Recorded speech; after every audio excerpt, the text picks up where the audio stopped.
pension liabilities under the Contributory Pension Scheme (CPS), amounting again to 757,983,246.576 kobo. The President, who cited the Pension Reform Act 2014, noted that the government had been unable to comply with some statutory pension obligations due to revenue challenges, leading to a build-up of arrears and increasing hardship for retirees.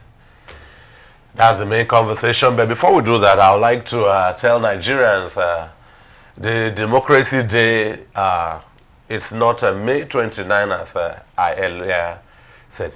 We celebrate that on June 12th, possibly barely 2 weeks away. I come to you, Barrister. The people know budget as either budget surplus or budget deficit. So I want you to give us in 1 minute, what is a budget surplus? Well, a budget surplus is when you have a budget for which you have tagged the means of derivation of the fund. Revenue. Yes, revenue. Like we put our oil benchmark, the price at certain level, and we calculate that too. So when you have, for example, last year, when the price of oil went up, at the time it went up, we had surplus. Because the benchmark for which we put it, we now have exceeded. We have exceeded that particular figure. Where you have deficit is where that's what we call budget underperformance. Okay, so your budget deficit now is that government spending will exceed revenue. Yes. This is what we are going to get, but we want to spend beyond what we want to get. Yes. Is that prudent?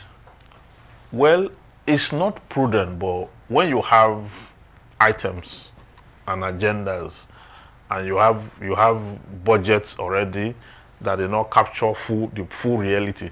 Because see, what they call budget is a statement of intention. It does not mean actual revenue or liquidity. It's a projection of what the government intends to do within a period of 1 year, which is now a law. Now it is followed and evaluated based on performance. Performance will mean the level at which you're able to release funds to the respective projects, and the level at which you're able to push it to. Whether you're able to. Now, when you look at the budget, you have two different parts. You have recurrent expenditure. Recurrent expenditure has to do with those funds that are compulsory. So salaries and those are compulsory. Then the other part of it is capital expenditure. That is the one that has to do with projects, infrastructure, and all that. So at the end of the day, the Nigerian budget, a huge chunk of it goes to recurrent expenditure. I want to take it from there that budget deficits come with negative consequences. Yes. There could be increase in national debt. Some of these can morph into higher interest payments. Yes. And this could potentially crowd could crowd out private investments, and maybe in the end it reduces national growth. Yes, because it stifles national income and then affects the economy. Because what we have is actually budget deficit. Because we are borrowing so much to fund it, and the bad part of the borrowing is that we are borrowing for consumption. Because to take care of retirees, that is not investment. I will halt you there now. If we borrow for consumption, one of the means of recouping to pay back these loans is the imposition of higher taxes on the masses. And domestic bonds. So if you look at that report, alongside that money the federal government want to borrow, it has also initiated a domestic bond that will, buffer. Yes, that the federal government is supposed to generate revenue from. Because the 2025-2026 borrowing plan, there's a borrowing plan. Yes. Okay, that is supposed to take care of agriculture, water provision, healthcare. It's education there. I don't know whether education is there, but I know there are some items, like 6 of them there, that the 2025-2026 borrowing plan is supposed to take care. So Nigerians are crying now. This is not going to be the first and the last. There's going to be a lot of borrowing coming. There's a plan to cover a huge area, and we are saying that the president just offset the IMF loan, but we are going into a deeper one now.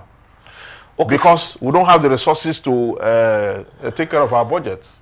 So all of these analysis and the pinpoint questions I'm asking you is coming down to what we've discussed as the basis of representation. A representative is somebody elected from his constituencies to voice the feelings of that constituent to the government. Yes. Like at that collegiate gathering. Yes. We are yet to, in the reign of the APC government since 2015 till now, we are yet to see a Senate, a National Assembly, that turned down the request of the president for borrowing. Is this good for the masses, especially when you say they are borrowing for consumption and not for production? Yes, I don't think this borrowing is good for the masses, the larger good of Nigeria.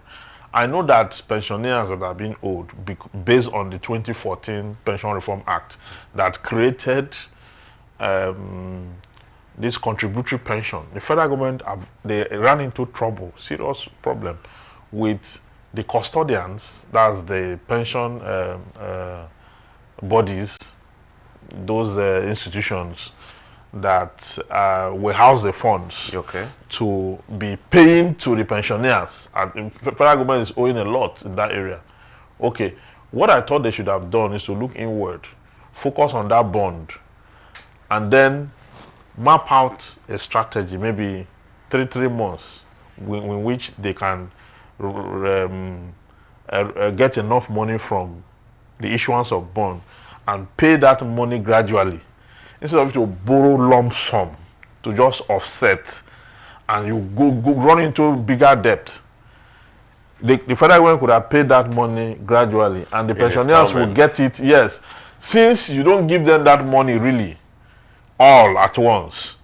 If you are still working, if you are out of job, and you can only access that money when you are 50, and you can only access only 20% of it at 50. Yes, if you are out of job, okay, and you're up to 50 years, your contributory pension, normally you cannot access it.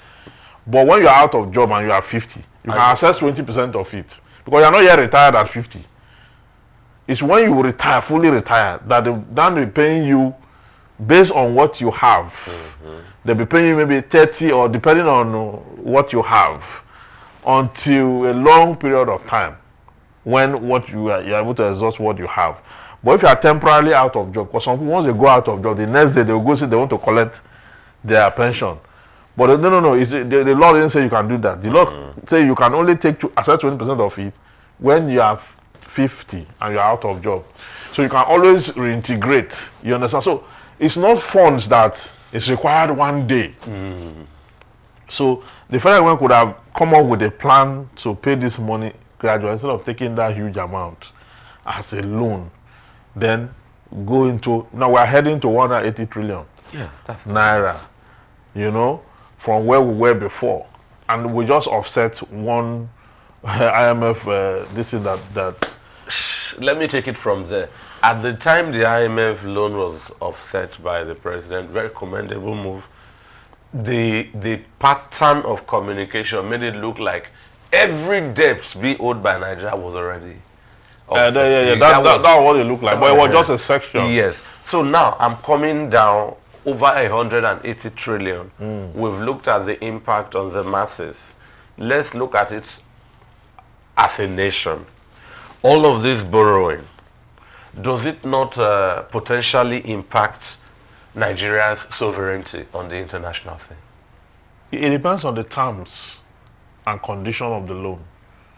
The one that really impacted on our sovereignty has to do with the sovereign loan that was taken by Rotimi Amechi, because it was from China, and certain conditions were made precedent. Okay, which includes issues about sovereignty. That was used to take care of the railways. Okay. And even part of the railway today are not doing well, not performing optimally. Even though they are generating, the federal government is generating, and they are paying off the interest. I think it's the interest or the principal. I can't remember which one they are taking care of. But they are taking care of one part of it from the inflow of, because that loan is supposed to take care of itself.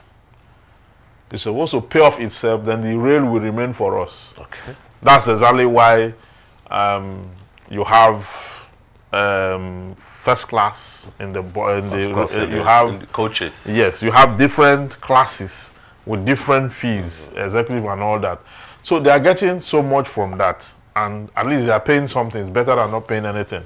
There was a time they were unable to pay when the Boko Haram insurgents attacked the Abuja and Kaduna. So they went off radar for some time, and they came back, and I think they are doing well now. Okay, let me put this to you. In a people's parliament, in a mass-centric, mass-inclined, a Senate that has bias for the masses, a National Assembly, so to speak, if you were the Senate president of such, this particular debt, would you approve it? If I was this particular loan, yes. Well, the Senate, I'm saying, my theory is, were we running an assembly that favors the masses? No, this assembly does not favor the masses. The assembly is pro-executive. It's pro-executive. They are the behest of. It's a rubber stamp assembly, because the National Assembly ought to have made this suggestion. The National Assembly have a committee on finance. This letter is supposed to be referred to them. Not straight to the Senate president. Not straight. No, it should come to the Senate president. But not straight. Through the finance. Yeah. No, the letter is from the executive. It should come to the Senate president. Okay. The Senate president will refer it to the committee on finance. Before taking. Yes, they are the one that understand the economy. They are the one that know where things are going. They will sit down, do an oversight on it based on sections 88 and 89 of 1999. Would we say that has taken place? No, nothing that take place here. They just gather and approve it.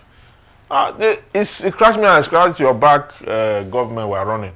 Ordinarily, the Senate Committee on Finance is supposed to sit on it.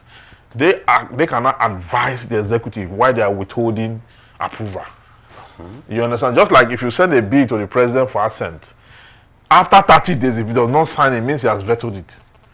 Now, I can give you reasons why he vetoed it. Just like when this new Electoral Act 2020 was presented to Buhari 4 times. You remember? Yes. 4 times. And there was a point where he even said that the provisions of the bill then, if you sign it as it is now, it will be impossible for political parties to send in the names of their representative 90 days before election. They will not be able to do that, because by the time you look at the section and everything, it will, if they submit names, it will not be more than 4 weeks. Election will start. So they went to correct that one too. Several provisions were corrected. I had all the first steps, the issues with the Electoral Act then, at every time they submitted it. So we'll give reasons. You understand? So this one, you want to borrow this, okay, can we look inward? The Committee on Finance will sit down and they will actually give the federal government the best advice on how to raise that money without necessarily taking a loan. You understand? Because bonds are viable, a lot of people want to invest in that area. And if it's not able to offset it, then whatever you're able to get quarterly, you use it. Okay.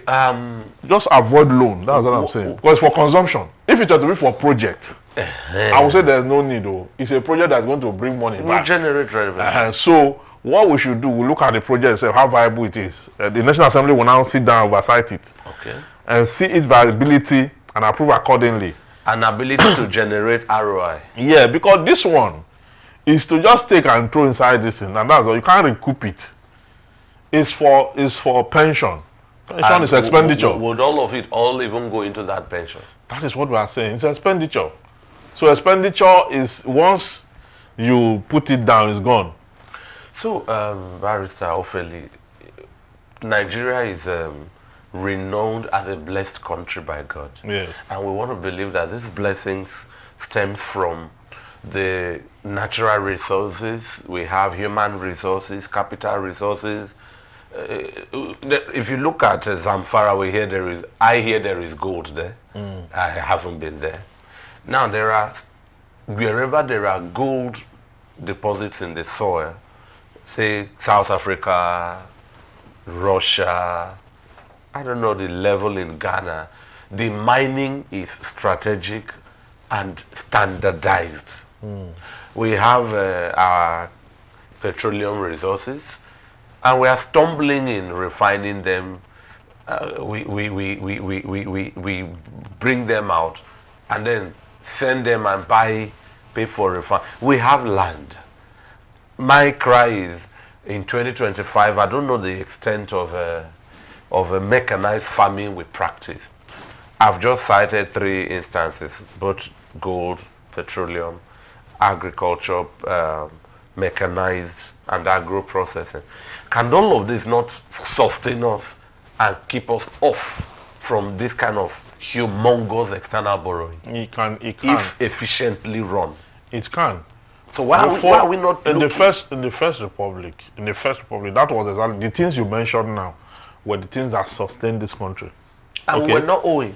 We're not owing at that time. In fact, we had television before France in Ibadan.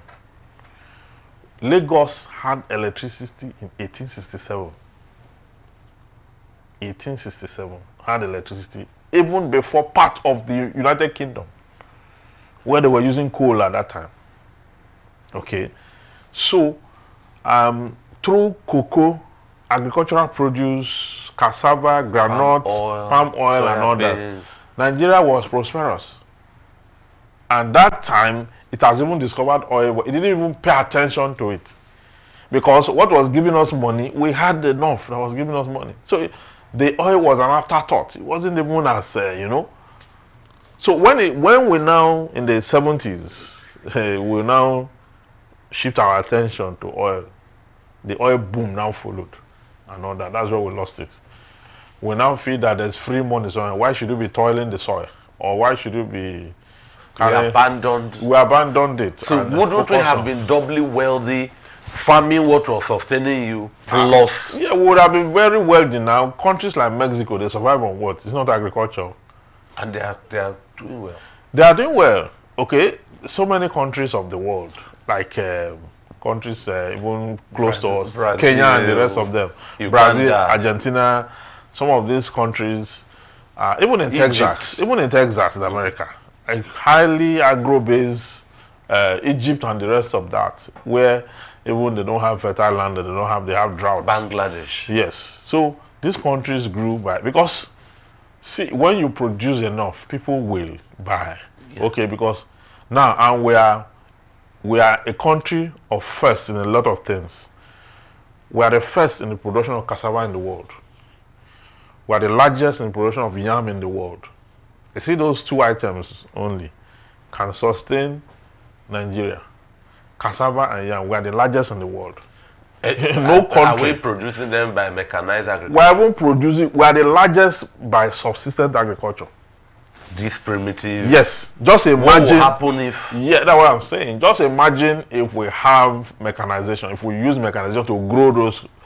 So we will just spread it across the world. Okay. And notice, my friend drew my attention to what is happening in America right now.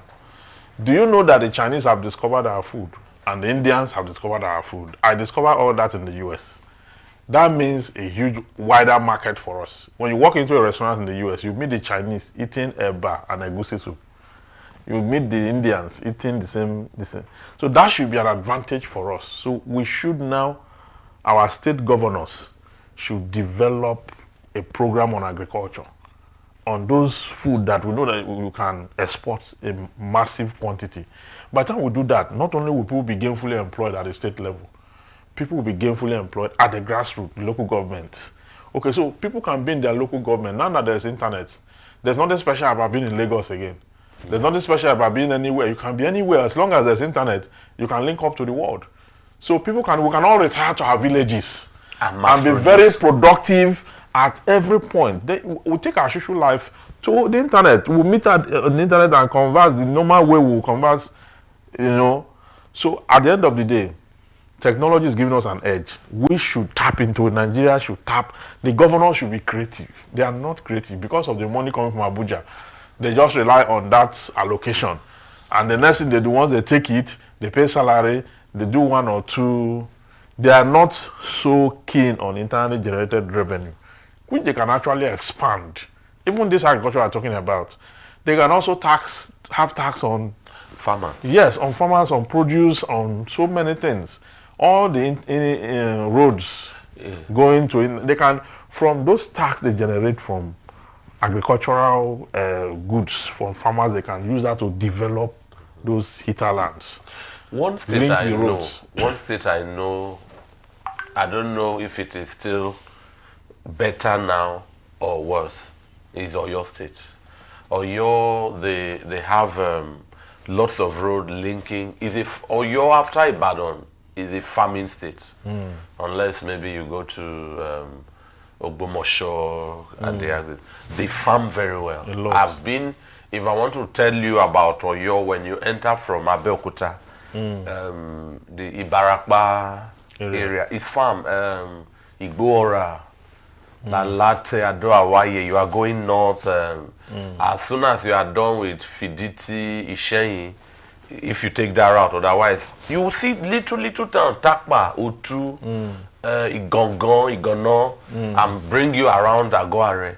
All of them vastly are farming. You either take Tede through Ojeowode, Agoa Modu Secretary, or you go through Shaki, the Shaki you hear, towards the border, Igboho, Igbeti. But the roads are fine, as at when I've been around it. But in other states, the claim is they are too far from Lagos. So it will get into, look at Lagos is not the yardstick. No, because of export we talk about. Recently, I found out that some people from Ghana steadily goes to Benue at Zakibiam and buy yam and sell it, and they export it to the US as Ghana yam. Yes, I saw it in the US. I saw it Ghana yam. I saw it in Atlanta. When I brought out there, I said, this is Nigerian yam. But they package it in cartons and they wrote Ghana yam on it. So you can see, when you say when I say Lagos is too far, from Benue, the nearest port would be either Warri or Port Harcourt. Yes. How viable are they? Yes, even the on-air ports. Those are that axis. Yes. If Calabar was also a viable port, Calabar is another massively farming state. If you come from that to Budu or Banliku, Goja down, Ikom is a very agrarian. They even do cross-border food with across the border at Ikom with Mamfe in Cameroon. All down Obubra will get. That's huge commerce. Yes. So maybe President Tinubu is on the edge of taking glory for making the port viable for this initiative. If you take all of these loans, these are avenues for shocking the loans. Okay, even if you paid it into the pension fund, there is mass revenue generation internally that can saturate the economy and losing up. They should decentralize the ports. Everything should not be Lagos. That's how it's been. Yeah, because they've screwed it in a way to just favor Lagos, and it's not favoring Nigeria. Okay, it's supposed to favor Nigeria because the topography and the way Nigeria is designed to work together, not lopsided. You have this, the white men came in first through Calabar, not even Lagos. Okay. It was subsequently the British explorer came in through Badagry. But they initially came in through Calabar. So if you look at every sport in this country have a gateway to Yeah, we are to blessed. yes, to other countries. Okay. We are lying by the Atlantic Ocean. Exactly. Lagos facing the Atlantic Ocean. Then every other part of us, if you look at the map of Africa, the Coastal. southern part of us is facing the coastal ways. Yes. And that leads to, Exports. then from the north, we have also an advantage. You can create the cargo ports here and You there. know. Kano, Kaduna, and all Even that. if we were peaceful, Yola, Maiduguri are strong points. They are strong Because points. of the bordering countries. that Yeah, situation. because, the Lake Chad at Kuka is also where you could navigate your goods across. So, Yes. President Tinubu, congratulations for being our president. We are discussing the loan you have taken, and it's another in the series of these humongous loans.